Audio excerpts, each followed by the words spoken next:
Welcome to the Chaos Sector. Briefly, we will be addressing the infamous Dot in regards to a confession. Most may already know about Dot's confession, but we will address that issue soon. In today's episode, we examine the footage from Taylor Avenue. We have searched all over the place for that specific footage from the news, and we simply couldn't find it. So, we will be using Huda London's video to examine that specific clip. Before we get started, let's make sure we all understand and acknowledge that was the coat Maddie wore that night. It doesn't matter if it was her coat, doesn't matter if someone let her wear it. What matters is the coat was not there before the murders took place. It had the same white patch or rip seen on the coat that Maddie was wearing. We spotted it, we've examined it, we've confirmed it. It was the same coat. Now, off this alone, confirming that that was the same coat Maddie was wearing, we have evidence that was not included in the investigation, which obviously means it was concealed due to a trail of evidence to someone or a group of individuals, contrary to the suspect in custody charged for murdering that individual wearing that coat. It's that important. We have to make sure this is established. It is key evidence. There are specific aspects of this case that we have always stuck to, such as this issue regarding the coat, Showalter's warning to the girls, Batman as the private driver, the DoorDash driver being Bonnie, Dylan's whereabouts not known, and the setting in the home based on Dylan's affidavit. These are the key elements of the case, which give you a fundamental understanding and a logical motive to why those murders occurred. Are we all on the same page here? Okay, let's turn to the next page.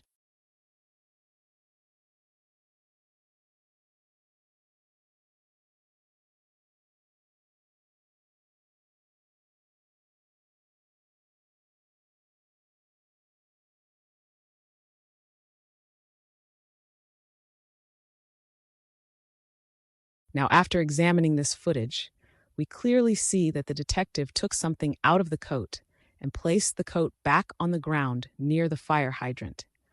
It appears to be a black object, almost like a billy club, to be honest. Not exactly sure, though.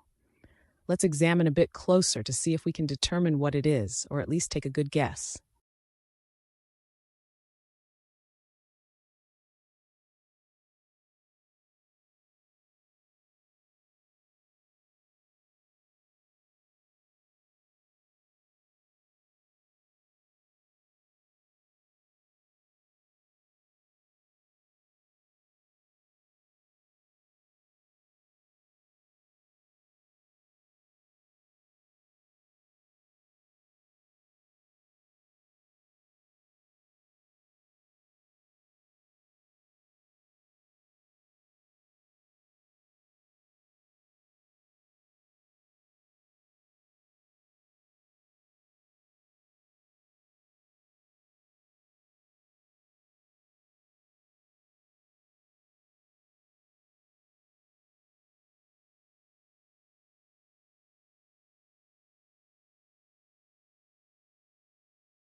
Well, we already had a good guess.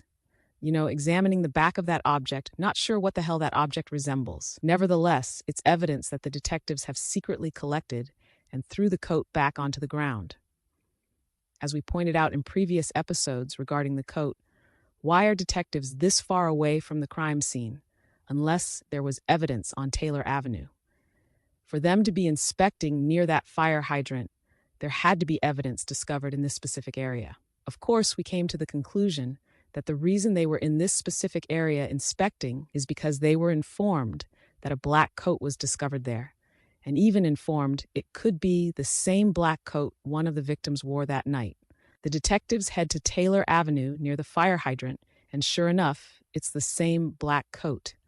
But instead of collecting evidence, which would have been reported as the same black coat Maddie wore, they instead take something from the coat, which appeared to be a heavy object, and toss the coat back to the ground. This is criminal activity, my friends, because they are not only disregarding the black coat the victim wore that night as evidence, Key evidence, by the way, but also taking items from the coat and concealing it from being a part of the investigation. Now, who the hell allowed this activity? Well, we can say there were bad apples in that police department, but it still falls on the police chief. Furthermore, this is caught on camera. Yes, it is right in the public's view, covered by the mainstream media, and yet they never reported on this suspicious occurrence. It's obvious, whatever that object was, the detectives knew it was linked to those murders and concealed it as quickly and slick as possible. What do you guys think? Can anyone identify that object? I'm looking very closely, and to be honest, it's inconclusive of what it is. From the side view, it appears to be a billy club, which of course is a weapon. But the back of the object, or the handle, appears much heavier than a billy club. It has a square shape, which indicates it's a heavier object. It appears to be some sort of metal bar, not sure. I think we can all at least come to the conclusion that it does look like a weapon, and that makes it even more of a concern. Yeah, that's more than likely a weapon. It's not conclusive of what it is. I want to point something out, though, regarding this criminal activity.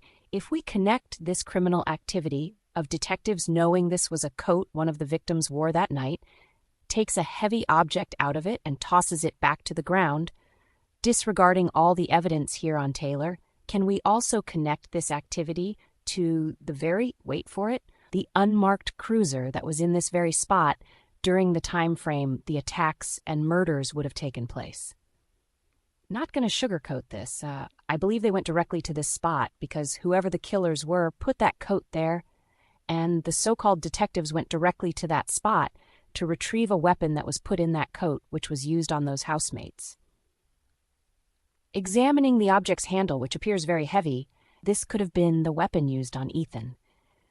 If anyone recalls, we had an episode where we touched on the lumber company that Ethan was employed at. This lumber company had a section on their website dedicated to Ethan.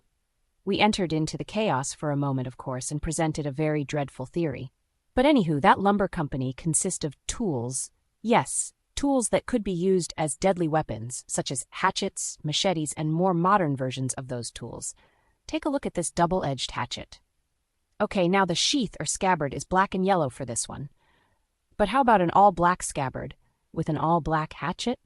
Examining the object from the side view, it has the same curved shape as the hatchet, even inside the scabbard or sheath. Could be completely wrong here, but could be right? That object the detective took out of the coat appears to be concealing something inside of it, such as a weapon. What if the killers or conspirators tried to put it there for others to give back to the owner, and they never came for it, for obvious reasons, and it was left there out in the open, a fucking murder weapon, perhaps even cleaned after use, and was placed in the bushes to be covertly picked up that night, but the owner obviously wouldn't take it back. And the daytime revealed a black coat with a fucking hatchet wrapped inside the coat Maddie was wearing that night. Now, if we assume someone lent Maddie that coat for the night, maybe whoever lent her the coat is the one who also owned that hatchet, and it was fucking gift-wrapped back to them, but they definitely didn't want that gift. Now, the back of the object may contradict this theory, as it appears very solid and quite heavy. But we know this object has been collected by the detectives, the coat placed back onto the ground, and neither of those items in the coat and that object have never been reported as evidence in the investigation. Yet detectives are snooping around near the fire hydrant and even taking items out of a coat that was lying near the fire hydrant. The detective is holding the object by the handle, which means it's an object that has a, handle. I'm just going to go out on a limb and suggest that is not an umbrella. If it's not an umbrella, then the object that has a handle is more than likely a weapon. Mind you, Ethan and Xana's injuries were reported as being significantly different, and for that matter, Kaylee and Maddie's were as well. No, wait, let me correct that. Kaylee and Maddie's injuries were not reported as different. Rather, the severity of their injuries were different. Ethan's injuries were reported to be caused by, quote, sharp force, unquote. This sharp force is not a K-bar knife. This is a larger weapon which consists of more hacking attacks, such as blunt force due to the size of the weapon. Now that I think about it, the double-edged hatchet would also cause Xana to almost have her fingers severed as she would attempt to prevent from being attacked and grabs the hatchet. And yes, that so-called dull edge can obviously be sharpened, and more than likely was. Since it's double-edged, grabbing the hatchet on either side would cause those severe cuts. Her injuries are reported to be caused by a, quote, edged weapon, unquote. That's the double-edged hatchet. Doesn't it seem to be the same weapon? Yep. In that episode regarding Arlington Hardware and Lumber, we suggested that someone who worked there may have provided the weapon for the murders. It's still possible. Maybe it's a small hammer, some sort of metal bar. It's definitely got some weight to it, which indicates it's a weapon of some kind. Hatchet or no hatchet, it's obvious that is evidence. But due to the visible weight of the object, we come to the conclusion it was a weapon of some sort, which definitely wouldn't be reported as evidence in the investigation. You know why? Because it puts the focus on not only Moscow, but also that neighborhood. And even that college circle. I think we've proved our point here. This is the chaos sector. Wait, let's just make sure our audience is up to speed. For those who may not be convinced that was the coat Maddie was wearing, think about this for a moment. That coat clearly appears to have been there overnight, or at least for some time. Yet, everyone examined the body cam footage and never saw the black coat lying near that fire hydrant. Sure, the view of that grassy area wasn't clear enough, as the body cam panned in different directions, but we examined the closest point near that fire hydrant and never saw the coat. Second, was it the same black coat Maddie was wearing? Well, is it a coincidence that Maddie was wearing a black coat that night, was a victim of the massacre, and then detectives find a black coat near the fire hydrant, and are acting very suspicious about discovering that coat, and take something out of the coat and throws the coat back on the ground? Based on all of this information and visual examination, let's be honest, that was the same coat Maddie was wearing. Since this would be the same coat, then we know Maddie didn't return the oversized coat back to the owner, so someone had to physically get that coat from the house and bring it back to that area. Initially, we assumed that Kaylee and Maddie had jumped out of a private driver's vehicle, and the coat was taken off, or the perpetrator tried to grab Maddie and the coat came off. Logical, and aligns with the danger those housemates were in. But examining that footage, we see that the coat had some sort of weapon wrapped inside of it because it was too large to fit in any pockets.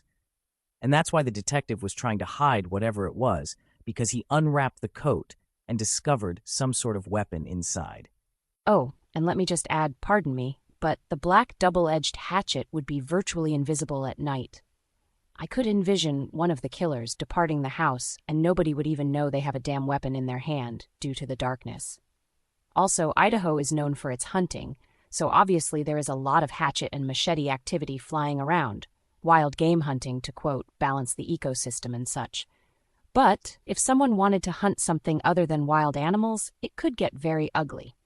We all know the photo of Dylan holding a knife was photoshopped, but there were photos of individuals holding knives and machetes. Not saying females aren't into hunting, but more than likely those weapons were from their male friends or even boyfriends. Anywho, the point to this, the massacre was obviously brutal. But in comparison, was it brutal due to a K-bar knife? Or was it brutal due to a hatchet being swung around in that house? I'm going to suggest that hatchet screams out brutal when used as a weapon. A K-bar knife, not so much. And here's another comparison. A lone killer, who nobody ever claimed had any specialized training or even interest in weaponry, uses a K-bar knife in a full house of college students or individuals in Idaho who know how to wield such large weapons as hatchets and would know of those college students. On top of that, some of them may be professionally trained due to the skill of hunting wild animals. What do you think they would do with a human's body? Sorry for that graphic image, but maybe the murder weapon was hidden in plain sight, in fucking broad daylight on camera. Oh, and there are many different styles of these so-called hand-wielding tools. You have small machetes, knives, double-edged hatchets also with wider and heavier handles. But let's continue. Good point about the dynamic of skill and experience, because the attacks were done by individuals who knew how to not only use weapons, but also knew what time frame to attack. They attacked during the party hours, attempting to blend in with the party atmosphere in town. But they needed to attack as soon as possible, before things got too quiet. We broke that down in a previous episode also. If the detective grabs this object, why didn't he just collect the coat as well? I mean, you take it in for possible evidence, because what if that coat had DNA on it that led to either identifying one of the victims in Maddie or even tracking a potential suspect? You don't disregard the coat since you're inspecting the area for potential evidence in the first place. I mean, that's quite the distance from the crime scene, so obviously something drew them to that area. If you find a victim's purse near the crime scene, you don't look through it, grab items out, and throw the purse back on the ground. You take the entire purse into custody of evidence, have your forensics team examine it, search for DNA, and bingo, you might find a lead to someone who had their DNA on that purse. But I guess not. Another mysterious issue with those detectives I want to point out. Examining this screenshot of those detectives, where exactly are they headed to? Give us a moment. Got it. That is Alpha Kappa Lambda. What's over there? Who belonged to that fraternity? Because I don't think they parked all the way on Nez Perce Drive and walked all the way to Taylor, and the fact that they are headed specifically to that fraternity indicates someone is key to their so-called, detective work. Just putting things into perspective here, the detectives discover a black coat, take what appears to be a weapon from the coat, drops the coat back on the ground, and heads to Alpha Kappa Lambda. Or we reverse it. They went there first, then came to Taylor, and so-called inspected that area near the fire hydrant. Doesn't matter which scenario, because both prove that someone in that fraternity is key to the investigation. I mean, look at this. They're literally in an open field, headed to a fraternity. I guess they figured nobody would concern themselves with their path to a fraternity, or wouldn't even know that's where they're headed. After all, the mainstream media just displayed clips of those detectives while reporting on the murders, assuming with their flash sequences, nobody would care to wonder what they were doing. Well, don't be so arrogant. And because they disregarded the coat, we come to the logical conclusion they knew it was the same black coat Maddie wore that night, yet knew it spelled trouble in the investigation. What trouble did it spell? Locals. That's the trouble. Well said. Couldn't have broken it down any more than that. So, what does this all mean, you ask? It means those housemates were being tracked and hunted down by individuals who shared the same city of residence. And those detectives are literally spotted trying to keep the public from coming to that conclusion. But what you do in broad daylight will reveal the darkness. This is the chaos sector.